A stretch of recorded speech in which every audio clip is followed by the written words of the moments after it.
दोस्तों corona virus को लेकर आज दिन भर के तमाम अपडेट्स पर नजर डालते हैं। बहुत ही इंपॉर्टेंट खबरें आ रही है, वैक्सीन वगैरह को लेकर भी अच्छा अपडेट है और साथ ही दुनिया भर के और भारत के ताजा आंकड़े भी क्या चल रहे हैं, आइए फटाफट से जानते हैं। कोरोना को लेकर खबर देख पा रहे होंगे, एक अच्छी खबर है दोस्तों की दिसंबर के महीने में शुभ संकेत मिलने लगे हैं। कोरोना के केसों में बड़ी गिरावट देखी जा रही है। पिछले 24 घंटों में आपको पता है सिर्फ 26,000 ही नए मामले आए। जी हाँ, ये वाकई में बहुत ही राहत की बात है। और इतना ही नहीं दोस्तों, आखिर 24 घंटों में 26,000 के बाद कितने लोग ठीक हुए, कुल कितने संक्रमित हो चुके हैं, थोड़ा डेटा मैं आपको आगे बताऊंगा। फिलहाल देखिए कुछ अपडेट आप कि एक तो देश में कोरोना जो धीरे धीरे दम तोड़ रहा है, सक्रिय मामलों की संख्या जो है ना वो भी 4 लाख से कम हो गई 1-2 दिन से, तो आपको पता होगा। अब ऐसे में और एक राहत की बात ये देखिए कि कोरोना पर राहत की खबर ये कि 27 राज्यों और केंद्र शासित प्रदेशों में सिर्फ 15,000 से कम ही एक्टिव केस बचे हैं, यानी कि बाकी जो एक्टिव केस है वो दूसरे राज्यों से। 27 राज्यों के अंदर सिर्फ 15,000 का ही डेटा है। 5 महीने बाद आज का जो दिन है दोस्तों, 5 महीने बाद सबसे कम कोविड-19 के केस देखे गए हैं और कुल मामले जो वो 97 लाख के पार भले ही पहुंच गए हो, लेकिन दिसंबर में लगभग 5 महीने बाद पहली बार 26,000 नए मामले आए और उसके बाद भारत में जान जाने वाले लोगों की कुल संख्या का आंकड़ा 1,41,000 से भी ज्यादा पहुंच चुका है। एग्जैक्ट डेटा आप देख सकते हैं स्क्रीन पर कि कुल केस की संख्या 97,03,000 से ज्यादा हो चुकी है, जिसमें से एक्टिव केस सिर्फ 3,83,000 ही चल रहे हैं, है ना। एक्टिव केस की संख्या भी दिसंबर महीने में 4 लाख से कम हो गई, तो ये भी वाकई में राहत की बात है। इस कोविड-19 के कुल ठीक हुए मरीजों की संख्या 91,78,000 से भी ज्यादा है। वहीं इस वायरस के कारण दोस्तों भारत में मरने वालों की कुल संख्या का आंकड़ा 1,40,958 तकरीबन कह सकते हैं कि 1,41,000 के लगभग पहुंच चुका है मरने वालों की संख्या भारत में, है ना। अब टॉप राज्य भारत में कौन कौन है? महाराष्ट्र, कर्नाटक, आंध्र प्रदेश, तमिलनाडु, केरल, ये आप जानते हो। उसके बाद राजधानी दिल्ली आ जाता है, जहां पर एक्टिव केस की संख्या क्रम से कितनी चल रही है, 75,000, 24,000, 5,000, 10,000, 59,000 वगैरह वगैरह, है ना। और वहीं बात करें अगली खबरों में, जहां अपडेट देखिए, ब्रिटेन में वायरस की टीके का यानी कि वैक्सीनेशन का काम शुरू हो चुका है। टीकाकरण शुरू कर दिया गया है। ब्रिटेन में 90 साल की महिला को दी गई कोरोना की वैक्सीन। जी हाँ, लाइव अपडेट आ रहा दोस्तों। फाइजर का कोविड-19 टीका लगवाने वाली दुनिया की पहली व्यक्ति बनी 90 वर्षीय किनान महिला।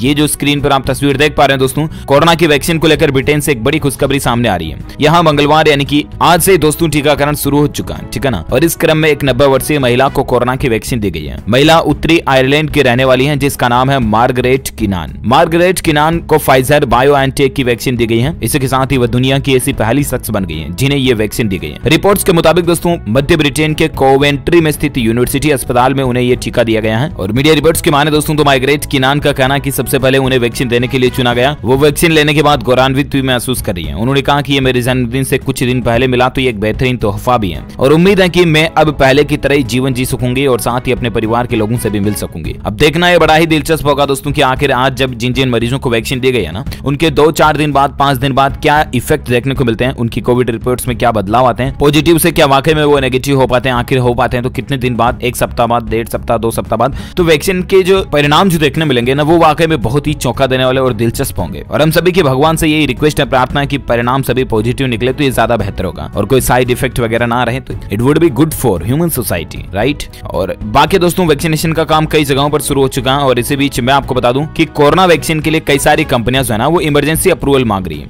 आखिर इसका मतलब क्या होता है और क्यों मांग रही है इमरजेंसी अप्रूवल? देखिए जरा, भारत में आखिर कब तक वैक्सीन मिलेगी? फाइजर, सीरम और भारत बायोटेक ने इमरजेंसी अप्रूवल भी मांगा है और सरकार की रिव्यू प्रोसेस भी अब तेज हो चुकी है। आखिर ये इमरजेंसी अप्रूवल क्या होता है और फिर सरकार इस पर क्या रिव्यू करके इमरजेंसी अप्रूवल देती है? तो मैं आपको बता दूं, ये जो दवा निर्माता कंपनियां होती है ना, इनका एक तो क्लिनिकल ट्रायल होता है, फर्स्ट फेज का ट्रायल, फिर सेकंड फेज ट्रायल, फिर थर्ड फेज ट्रायल, ये तो आपको पता ही होगा, राइट। और ऐसे में अब ये फार्मा कंपनियां जो होती हैं उस स्थिति में वैक्सीन के इमरजेंसी अप्रूवल की मांग करती हैं जब वैक्सीन पूरी तरह से सुरक्षित होती है। वहीं किसी मेडिकल उत्पाद के सुरक्षित और प्रभावी होने के पर्याप्त सबूत होने के बाद ही किसी दवा के आपातकालीन उपयोग यानी कि इमरजेंसी अप्रूवल को मंजूरी दी जा सकती है। परीक्षण के पूरा होने और पूर्ण डेटा के विश्लेषण के बाद ही अंतिम मंजूरी दी जाती है। मतलब सीधा सिंपल ये कि ये जो जितनी भी दवा कंपनियां इमरजेंसी अप्रूवल मांग रही है ना, इनके ट्रायल्स पूरे हो चुके हैं। First phase, second phase, third phase तक के ट्रायल्स भी कंप्लीट हो चुके हैं और सभी ट्रायल्स के नतीजे भी पॉजिटिव रहे हैं। अब कुल मिलाकर के वैक्सीन के जो फाइनल एक्टिवेशन की जो प्रोसेस होती है वो कंप्लीट नहीं हो, उधर उससे पहले ही कंपनियां चाहती हैं कि हमारी वैक्सीन लगना शुरू हो जाए। तो इसी बीच की जो ये गैप होता है, इसमें कंपनियां इमरजेंसी अप्रूवल मांगती हैं। और अगर सरकार को लगता है कि वाकई में ये वैक्सीन अब पूरी तरह से सुरक्षित है, किसी तरह से जानलेवा, हार्मफुल, नुकसानदायक, खतरनाक नहीं है,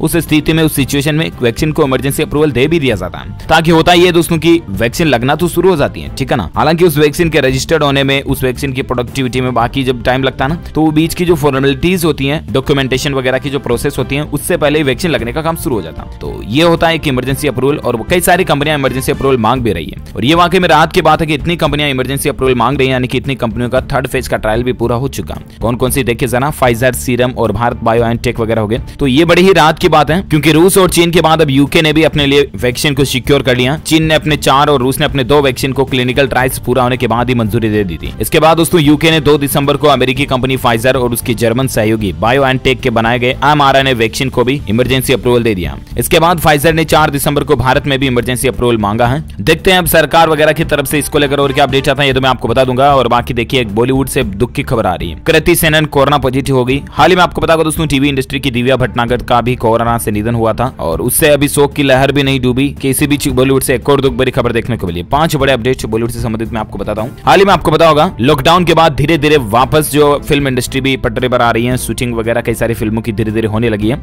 इसी बीच कई सारे लोग फिल्म इंडस्ट्री से जुड़े हुए हैं, वो भी पॉजिटिव आ रहे हैं। जुग जुग जियो फिल्म के 2 कलाकारों के कोरोना संक्रमित होने के बाद अब अपनी फिल्म की शूटिंग कर रही अभिनेत्री कृति सेनन भी कोरोना से पॉजिटिव पाई गई। लगातार बॉलीवुड के कई सारे एक्टर्स जो है दोस्तों वायरस की चपेट में आ रहे हैं और कृति सेनन को भी कोरोना हुआ। ये राजकुमार राव के साथ फिल्म की शूटिंग कर रही थी। आपको बता दूं, सलमान खान, आमिर खान और शाहरुख खान को उनके ही खेल के तरीके अपनाकर पछाड़ने की कोशिशें करते रहे अभिनेता अक्षय कुमार की अगली फिल्म यशराज फिल्म से टक्कर लेने जा रही है। जब से खबर आई कि शाहरुख खान YRF की अगली फिल्म पठान में डबल रोल करने वाले हैं, अक्षय कुमार ने भी एक ऐसी ही फिल्म की तैयारी शुरू कर दी है। ये एक साइंस फिक्शन फिल्म होगी और एक ऐसी ही फिल्म कैटेगरी है जिसमें अक्षय कुमार की कोई फिल्म हिट नहीं हो पाई है। बाकी रोबोट 2 वगैरह जो थी उसमें अक्षय की झलक हमें देखने को मिली, ये काफी इंटरेस्टिंग भी थी। और इस बार मैं आपको बता दूं दोस्तों, साल 2020 की सबसे ज्यादा चर्चित फिल्मों में एक कन्नड़ भाषा की फिल्म KGF चैप्टर 2 की शूटिंग अब अपने अंतिम पड़ाव में पहुंच गई है। इस वक्त फिल्म के नायक यश और खलनायक संजय दत्त मार धाड़ वाले अंतिम दृश्यों को अंजाम देने में व्यस्त हैं। इन दृश्यों की शूटिंग खत्म होने के साथ ही फिल्म रिलीज के और भी नजदीक पहुंच जाएगी और देखते हैं आखिर कब तक बॉलीवुड की क्या नई मूवी आती है। इसका अपडेट भी अगर आप चाहते हैं तो मैं आपको DLS न्यूज के ऊपर देता रहूंगा। और बाकी दोस्तों, भगवान की हम सबसे यही प्रार्थना है कि कृति सेनन जल्दी से जल्दी ठीक हो जाए। और हाल ही में आपको बताऊंगा, टीवी की धारावाहिक ये रिश्ता क्या कहलाता कि अभिनेत्री दिव्या भटनागर का भी सोमवार को निधन हुआ था, परसों रोज ही। तो वह कोरोना वायरस से भी संक्रमित थी और बीते कुछ दिनों से उनका हॉस्पिटल में भी इलाज चल रहा था। 34 साल की महज उनकी उम्र थी। भगवान उनकी भी आत्मा को शांति दे। ये वाकई में दुख की बात है दोस्तों की बड़े बड़े कलाकार जो हैं इन महामारी में निकल कर चले जाते हैं। एक आम आदमी का जाना भी दुख की बात होता ही है, लेकिन आप समझते हो। और अगली खबर देखिए दोस्तों, दुल्हन भी हुई कोरोना पॉजिटिव तो कोविड सेंटर में PPE किट पहनकर लिए 7 फेरे। IAS बोला कि अब यही देखना बचा था। दरअसल राजस्थान राज्य में एक ऐसा वाकया देखा गया जिसने हर किसी को हैरान करके रख दिया। शादी के दिन दुल्हन कोरोना पॉजिटिव निकली तो फिर कोविड सेंटर में सीधे ही PPE किट पहनकर दूल्हा दुल्हन ने 7 फेरे लिए।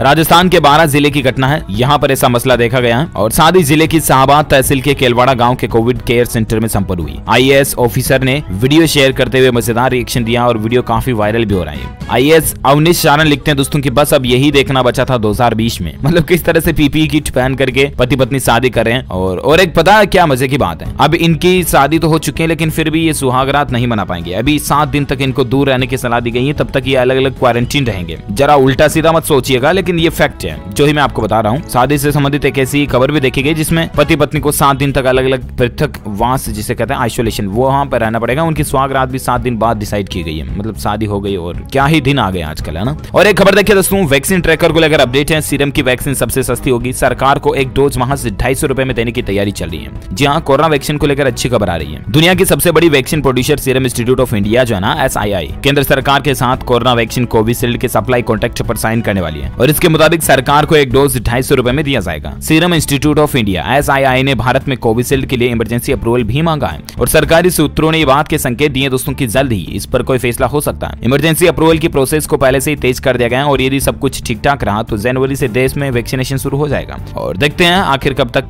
शुरू हो पाता है। उम्मीद है कि जनवरी में शुरू हो जाए। कोविशील्ड को ऑक्सफोर्ड यूनिवर्सिटी और एस्ट्राजेनेका ने मिलकर विकसित किया। आपको बता दूं, भारत में सीरम इंस्टीट्यूट ने ही इसके फेज 2 और फेज 3 ट्रायल्स करवाए हैं। और वहीं दुनिया भर में ग्लोबल आंकड़े की अगर बात करें ना कोरोना को लेकर, तो दुनिया भर में दोस्तों कोरोना वायरस के मामले 6.79 करोड़ मतलब करोड़ के पार पहुंच गए हैं और अब तक 15,50,000 से भी ज्यादा लोगों की दुनिया भर में मौत हो चुकी है। इस दुनिया में अभी एक्टिव संख्या की केस की बात करें ना तो दोस्तों 21 सैकड़ा हजार 10,000 लाख 10 लाख करोड़ मतलब 1,92,66,000 से भी ज्यादा एक्टिव केस की संख्या चल रही है। अंदाजा लगाइए अभी भी दुनिया भर में बहुत सारे जो मतलब एक्टिव पॉजिटिव केस चल रहे हैं। तो हम सभी को मिल करके दोस्तों वायरस से लड़ना है। So please this is humble request to all of you friends that must use mask whenever you go out of your home. This is the compulsory and mandatory rules in our life. Still the proper vaccine doesn't come in our world. हाँ, थोड़ा English ज्यादा हो गया, लेकिन कुल मिलाकर के कहने का मतलब है कि जब भी बाहर घर से आप जाएं ना, प्लीज मास्क लगा कर जाएं। आपसे हाथ जोड़कर रिक्वेस्ट है, मास्क का इस्तेमाल जरूर करें। और हाँ, इतना ही नहीं दोस्तों, अभी मास्क ही एकमात्र ऐसा हथियार है जो हमें कोरोना से बचा सकता है जब तक कोई प्रॉपर वैक्सीन नहीं आ जाती है, ठीक है ना। सो प्लीज मास्क जरूर लगाएं और सोशल डिस्टेंसिंग भी बनाए रखें। और